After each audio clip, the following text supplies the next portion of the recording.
Blackout na. Una, dito lang siya sa taas. Kasi parang ganyan yung pagkabagsak mo. Nung una, may display pa. Tapos Oo, may biglang display pa, nag-blackout. puti-puti lang. Tapos bigla nang wala na. Wala ka na talagang makita. Dahan-dahan siya. Ganyan talaga yung pag sa iPhone 12. Pag malit lang nabasag dun sa loob, kumakalat yun.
Taas ko na.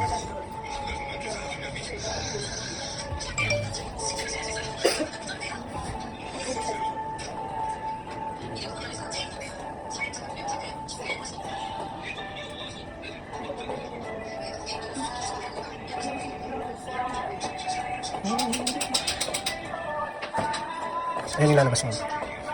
What's your this? Ito ang check nito. Check mo muna. Pati yung camera mo. Check nyo lang muna yung seat, tapos mamaya check natin yung camera. Camera pa isa yun.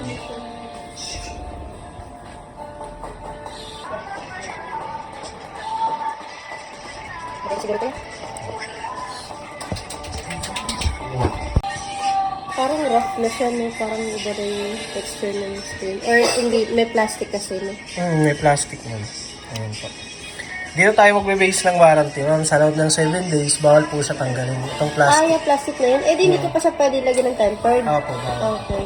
Pagkatapos ng 7 days warranty mo, pwede mo nalagyan ng tempered glass.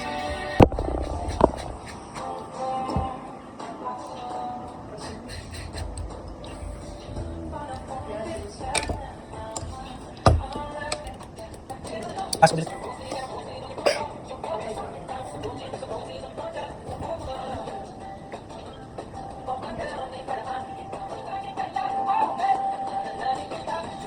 Yung Face ID mo.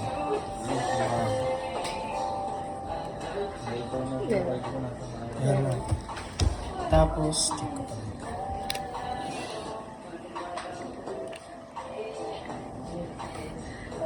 Ayan ma'am, may throttle ka. Okay.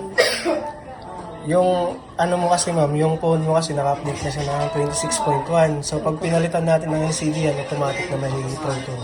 Okay. Pero kung naka 17 pa rin yung iOS version Wala niya, yan. walang throttle yan.